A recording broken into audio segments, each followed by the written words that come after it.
Time now for sports on 104.7 The Cave. Here's Ned Reynolds. Mike, the intern, Ned Reynolds, in the studio. It's Thursday morning. So Florida has just been beat to hell right now after all these hurricanes coming through.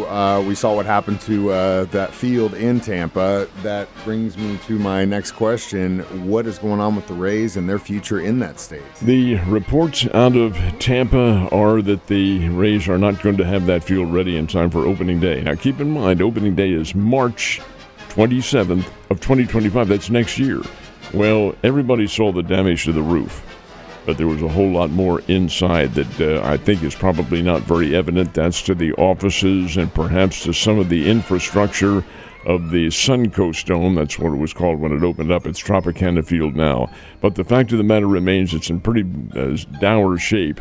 And the Rays are going to have to look for another field to play at least the first part of their season, and they haven't come up with a decision. It may be their minor league complex, maybe, but you'd have to increase the seating to entertain any okay from Major League Baseball. So really it's kind of state of flux. You don't know exactly what's going to happen, but that was Milton, and Milton was pretty tough. Yeah, it definitely put the hurt on it. I mean, the only thing that I think is the positive here is that they're so close to so many different ballparks, considering the fact that you've got a lot of spring training going down there. So they have a lot more options, I think, right? They do have the options, but the question for them is how much money do they want to spend on the ballpark, because the new one, which is scheduled to open in 2028, being built right behind there's where your money's going. It's not into refurbishing the old one. So they're stuck with a rather ticklish financial situation.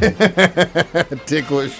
That's the perfect way to describe it, Ned. So we've got a little bit of a matchup back in New Orleans on another primetime game in New Orleans. This is their, second so far this season, right? It is indeed. And Sean Payton makes his return to New Orleans, this time as coach of the Denver Broncos. Denver and the Saints. They will play tonight at, what do they call it, Caesars Super Palace or some...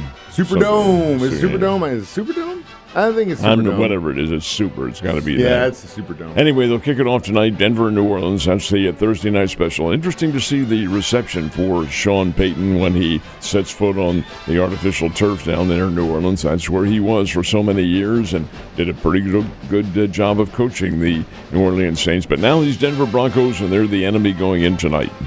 So we've got a pretty good picture of the overall prep football ratings for how good we're at in this area of the state, right? This is interesting, too, because, Mike, these are the overall. This isn't by class. There are 6 classes of football in Missouri, and each class has its own ratings. That's not what this is. This is the best teams, period. You could be small, you could be a rural team, you could be a city team. This is everybody taken into consideration. And the number 1 team in the state of Missouri is Lee's Summit North from the Kansas City area. They are pretty good, but who's really good is the number 2 team, Nixa. They are number 2 in the state, and this is overall teams. Mike, they are really good. They're undefeated. They play Ozark tomorrow night in Nixa. That's the annual Christian County rivalry that they have. They're, 3 miles apart. Ozark and Nixa play, and then Nixa closes its regular season against Glendale. Now, Nixa will be overwhelmingly favored in all of them. Then they get into the districts, where it's 1 loss and you're out, and then they get into the state competition, assuming you're still alive, and I suspect that Nixa will be. They're really good. Number 3 is CBC from St. Louis. Number 4 is Cardinal Ritter from St. Louis, and they have won 35 straight games over the last 2.5 years. And then Carthage, the next area team mentioned, number 11. Republic is number 16, and Joplin is number 22, and these are the best teams in the state of Missouri. Weekend is looking absolutely beautiful. Sun, when you look at the weather forecast and they're putting in sentences like a beautiful start to the weekend or a great day to be outside, you know you're in store for a good time. Where are you going to be tailgating on Saturday for homecoming? I'll be across the street from the stadium, and we call it the Senior Citizens tailgating. the silver tailgating area. We can hold our own, though. Yeah, I know you can. I don't go back. You guys party too hard. I don't go over there anymore. There is, it's a good time though. And that's only part of it because this is homecoming weekend at Missouri State. They have a lot of things going on. A terrific schedule. Bears Basketball Nation has their annual reunion. That'll start on Friday night down at 425 on Walnut Street. That's where the Friday night is, and then Saturday will be at the Old Glass House, and we honor the Bears' all-time greatest scorer, Darryl Garrison. That'll be this weekend.